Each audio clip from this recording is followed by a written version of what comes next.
Hello everyone and welcome to the Jeffrey Epstein Show. I'm your host, Bobbycapucci, and this is Daily Drop number 248. In news that should come as a shock to nobody, Jeffrey Epstein's estate, led by Darren Indyke, is playing games as they attempt to stop and slow down a lawsuit brought by Jane Doe.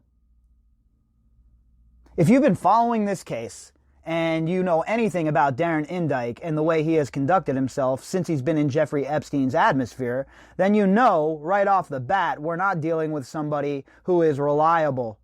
We're not dealing with somebody who is trustworthy.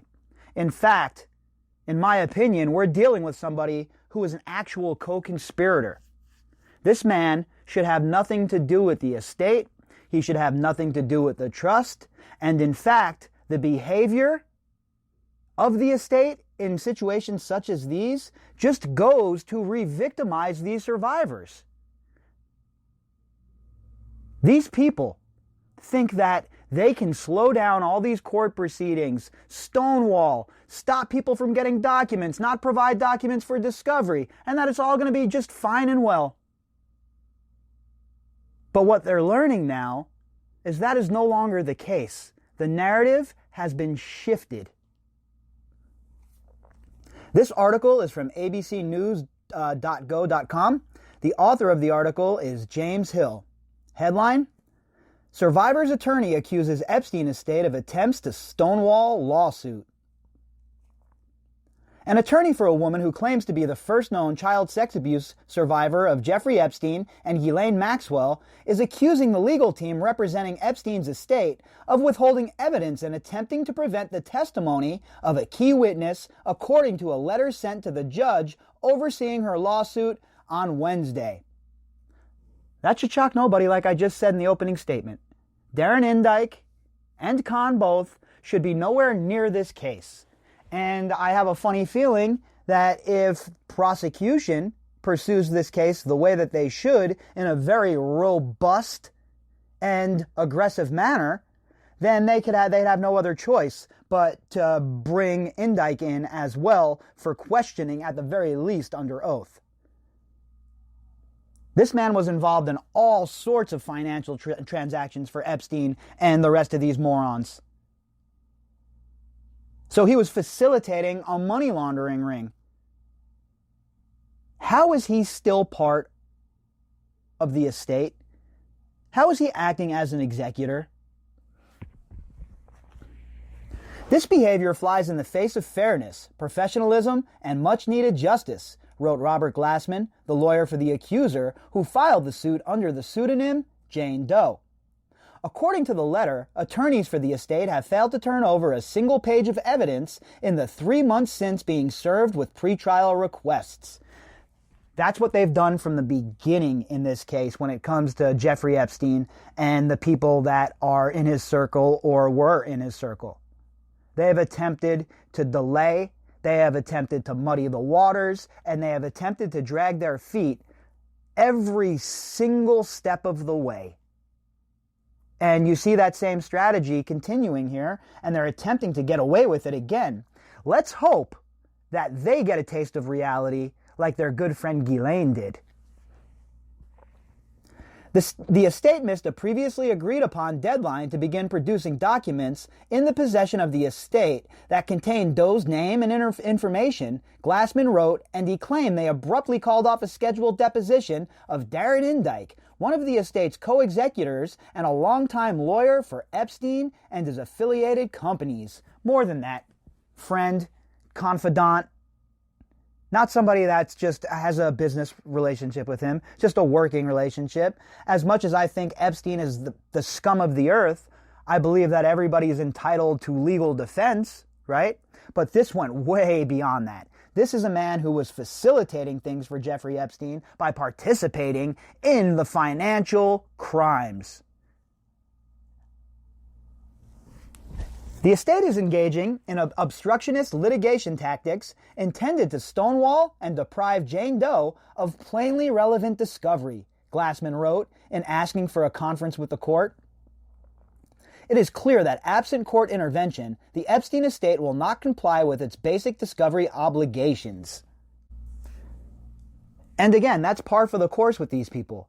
They will try and do whatever they can to make sure that this goes all the way down to the 11th hour. They don't want a timely trial. They don't want to produce discovery because then their scummy ass clients will have to answer for their behavior. So let's drag our feet a little bit. Let's wait longer. Let's ask for a delay. All in hopes that they can somehow either A, find a loophole, or B, find somebody to help them wiggle off the hook. Doe has already turned over more than 190 pages of documents to the estate earlier this month, according to the letter, but balked at the estate's request for what Glassman called largely irrelevant and, quite frankly, outrageous information from Doe. Glassman claimed that among the requests were documents referencing any and all medical procedures and consultations she has ever had throughout her lifetime, including while she was a minor, even if such medical care was unrelated to Jeffrey Epstein's alleged abuse of her. This is what happens when you have a guy like Darren Indyke and you have Khan in there, okay? Indyke especially. This guy's no better than the rest of this criminal organization. In fact, he's right up there with the Core Four, right underneath them, in my opinion, in the command structure. And in fact, in some other ways, this man would basically be the consigliere. If we want to continue with our mob talk, obviously, that's what you would have to talk about this guy as, right? Something like that. Jeffrey Epstein's question guy. Hey, can I do this? What should we do about that? Hey, can I get some advice on this legal issue? And it was up to Indyke to find out how to finesse all of that. It was up to Indyke to find out how to facilitate all of that. And for him participating in Jeffrey Epstein's crimes, for that reason, Darren Indyke must be subpoenaed, must testify, and must be questioned. Bennett Moskowitz, a lawyer for Indyke and Richard Kahn, the estate's co-executors, declined to comment on the allegations raised by Glassman when reached Wednesday by ABC News. And that's just telling right there alone. The executors of the estate had to go out and lawyer up themselves because they're such dirtbags that they know the slapback from the rubber band is on its way to crack them. These people are gross, disgusting, almost not even human.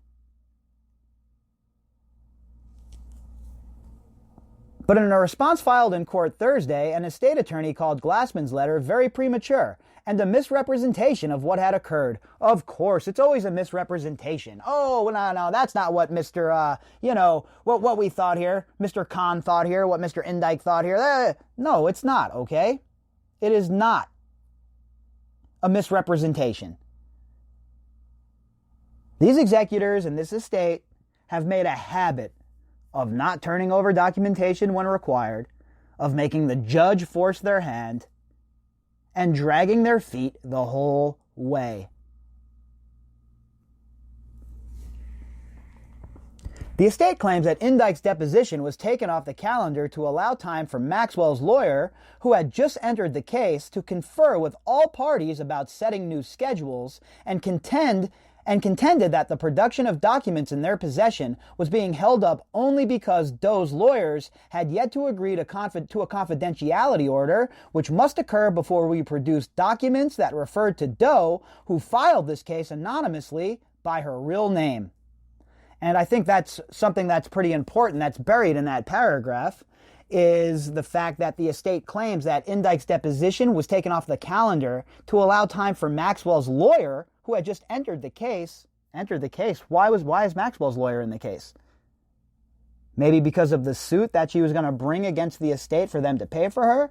Or is Maxwell's lawyer just pilfering around, hoping to get some information to help with her defense? Every single door must be kicked in, every rock turned over, and every tree must be given a good shake when it comes to this case. That is for Doe's benefit, wrote a state lawyer, Mary Grace Metcalf.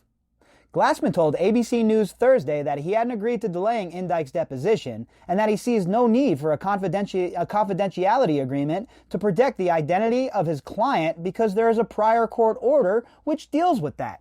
And again, that's what they're trying to do. They'll try and make these assertions, right, when they know clearly they're not in the right, and they'll force the judge to decide. That way they buy themselves more time, they can solidify their defenses, and they can be involved in whatever sort of sordid activities they think are going to help them behind the scenes. We're interested in taking this case to trial and getting the evidence that we need in order to prepare the case for that time, Glassman said. And it appears that they're more interested in sitting in their offices, writing letters, and objecting to everything that we're trying to do. Glassman just fired them up right here with that statement.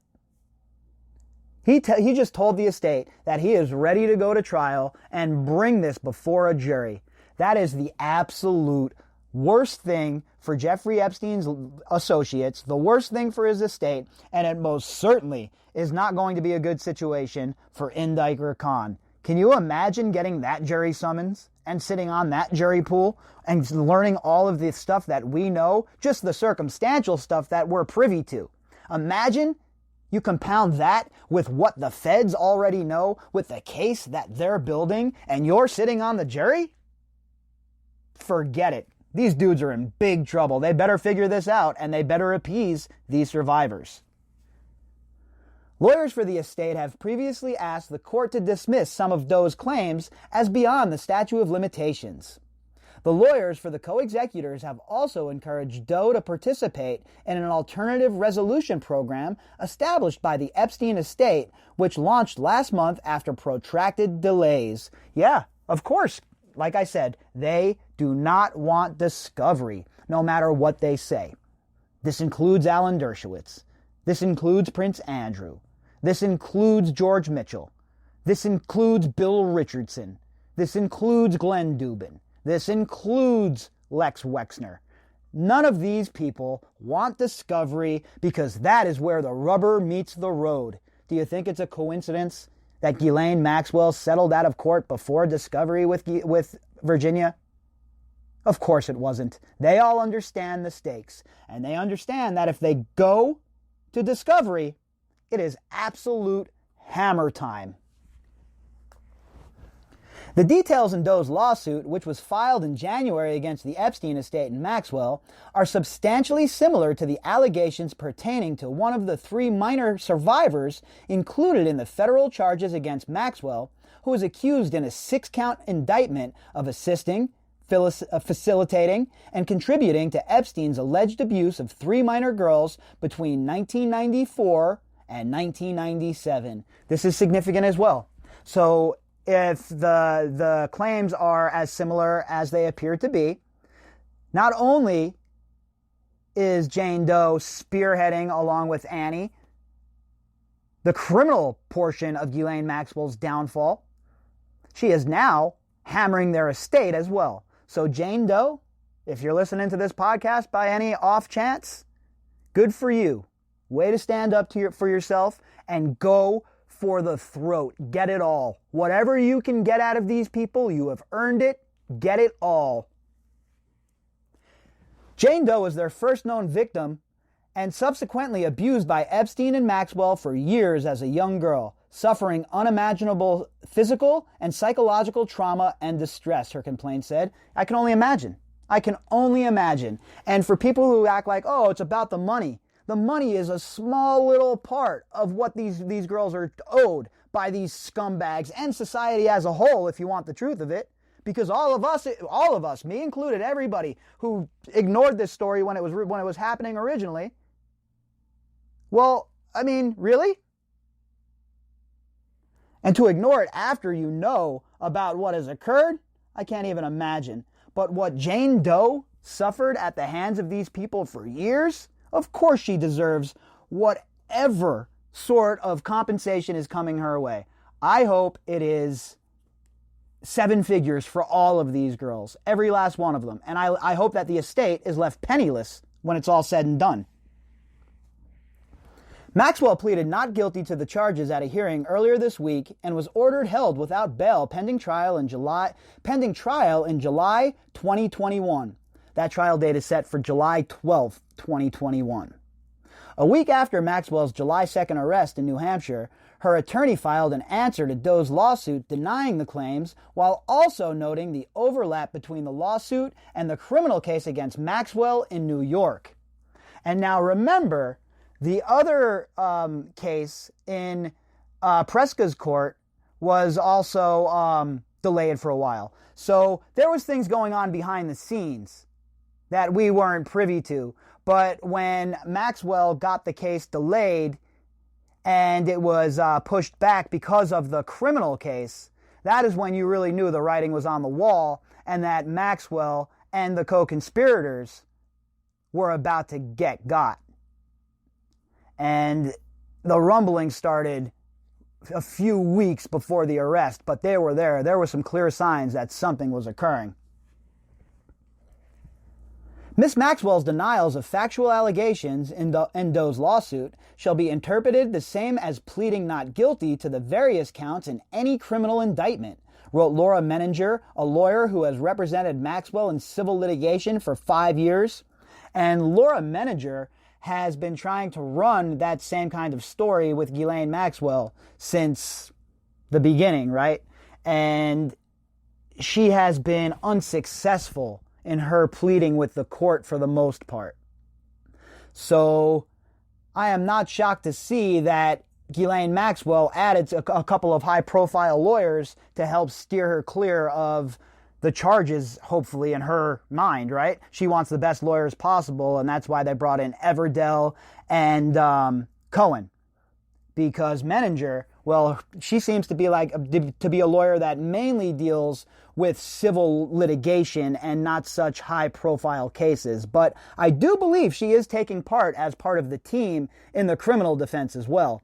As you know, when you're facing a federal indictment such as Ghislaine Maxwell is, and you have the means, you usually have a pretty big team of lawyers working on your case. So I would not be shocked to see Menninger with a pretty prominent position, but of course, she won't be the one that is the trial attorney, right? She won't be the one that is going in there and arguing it out at the trial. According to Doe's civil complaint, she first met Maxwell and Epstein in 1994 and as a 13-year-old student at a music camp in Michigan.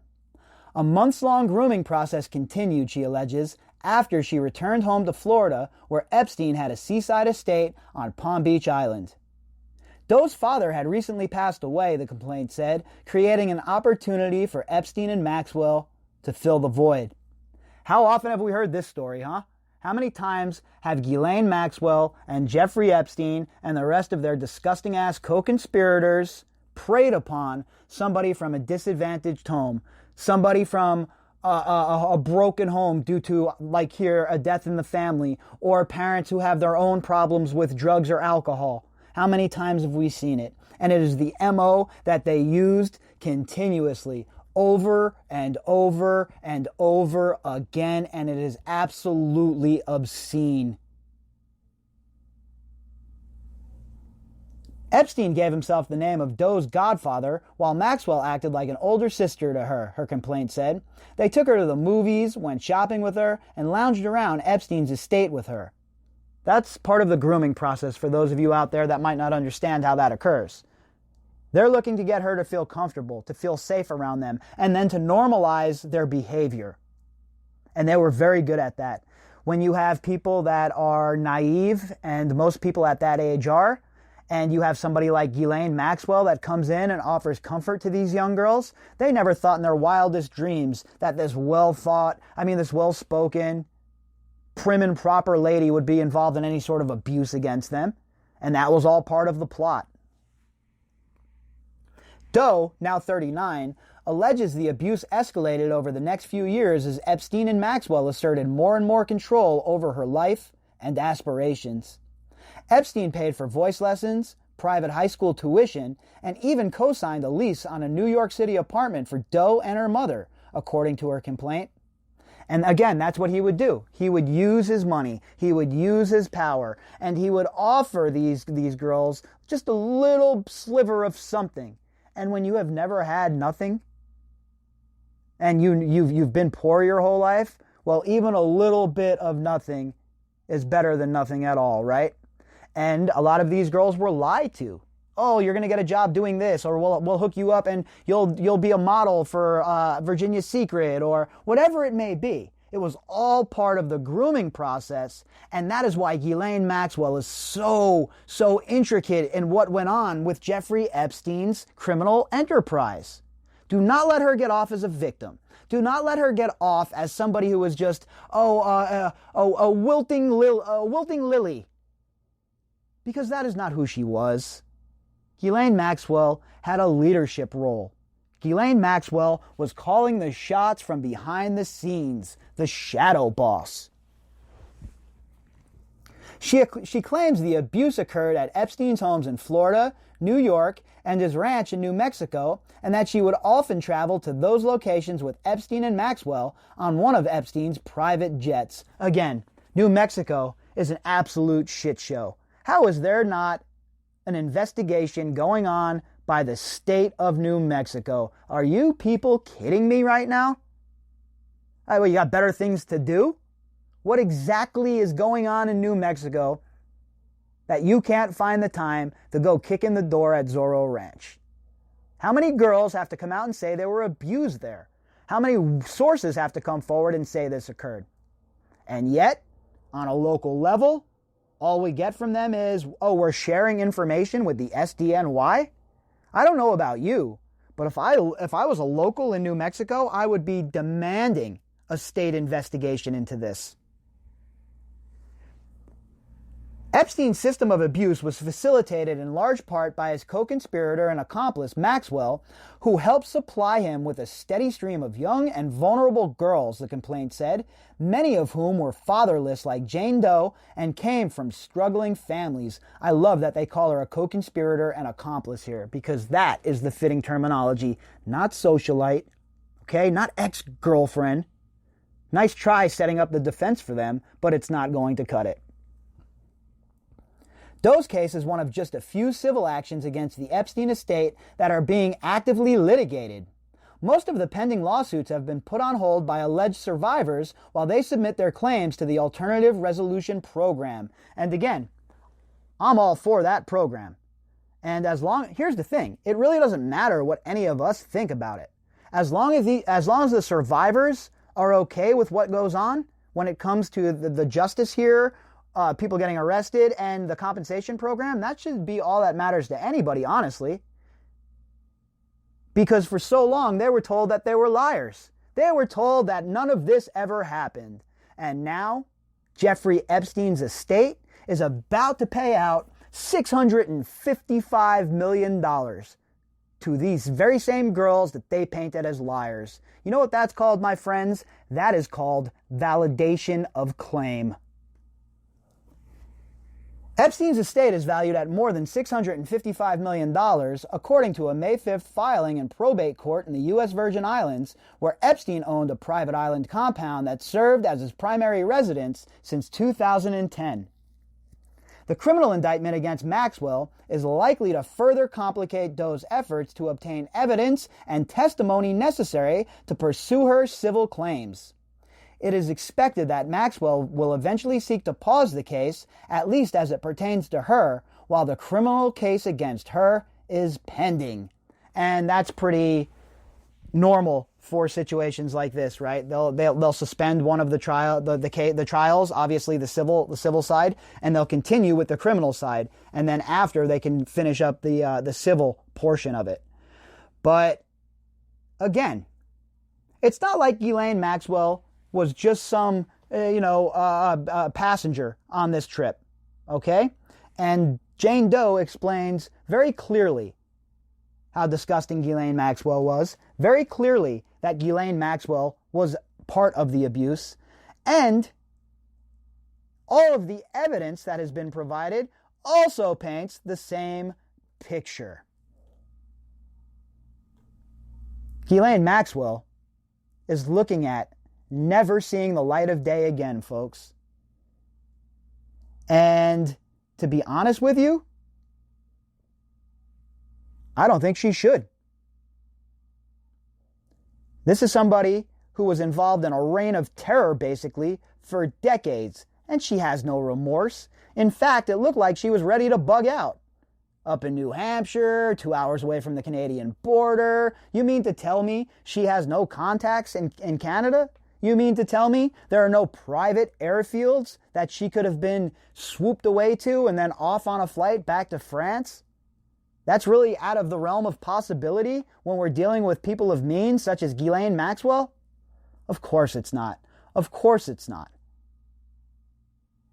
So,